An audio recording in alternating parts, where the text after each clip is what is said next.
your status in the Indian film has been one of what one might call splendid isolation. You've been quite alone in what you have been doing and with the kind of concerns you've shown in your films.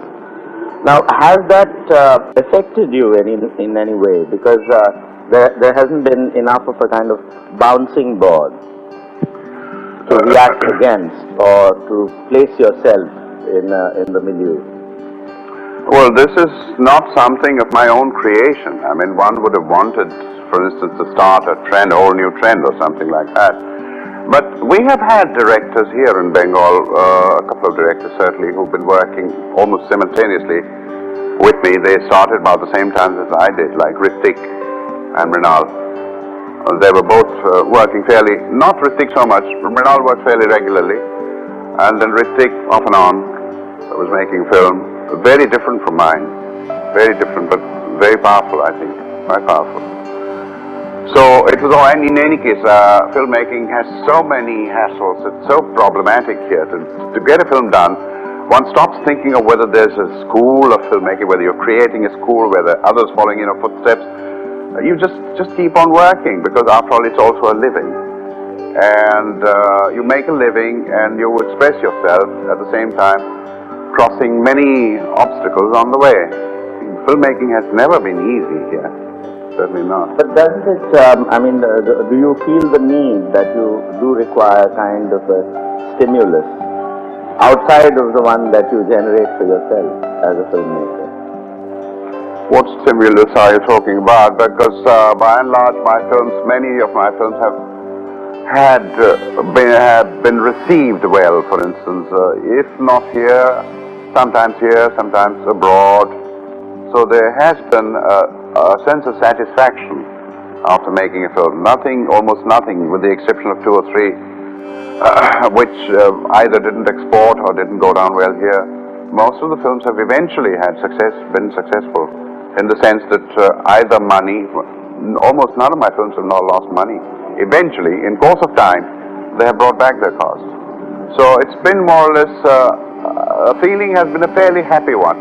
But the difficult part has been the making of it. It takes a long time to gauge an audience. You know, one makes a film with a sort of ideal audience in mind. And one hopes that what oneself likes, gets excited about, finds absorbing, there will be an audience to have the same sort of reaction to the film once it's made. But in the early stages, I think I made many mistakes, because, for instance, Pathe Panchali was a great success. Aparajita was not. It was a failure from the box office point of view, and that applies to Aparajita all over the world. It's the same reaction everywhere, which is very interesting, because you obviously have a kind of standard general audience reaction to a film, which, regardless of where the audience is. But watching the film with the audience, one realizes there are mistakes in the film. And the mistake is not perhaps in the audience, but in the maker. Since I have tried not to repeat myself, there has been an element of risk in almost everything I have done, because I was trying out something new, something which the audience had not seen before. So it's been like that. And also the fact is that the audience has grown over the years, has become more mature, more sophisticated over the years, partly due to the Film Society movement, and partly the fact that seeing my latest film has been a sort of necessary cultural sort of necessity, and they have followed my trend very, very carefully. I'm talking only of the urban audience now. I don't really know what happens outside of the city limits. May have had something to do with what I inherited from my family, from my father's side, mother's side. You know, because it also reflects a very strong rationalist kind of streak. Yes. Which also to some extent might be your Brahmo upbringing. Could be, although one is not conscious of it, because we were born Brahmos. You know, actually the conversion has taken place much earlier. So naturally from my household I was imbibing certain values, certain attitudes, even from my childhood, which one was not doing consciously, but it was just there. It was just things that we observed and learned through observation. Must have been that. Yeah. When did you start to feel being affected by your environment? At what stage in your life where you would sort of look at life and relate to other people? Let's say, for instance, the problems of the city of Calcutta itself. Well, as an illustrator, I was an illustrator before I was a filmmaker. As an illustrator, one has to be very observant, you know, observing people's behavior.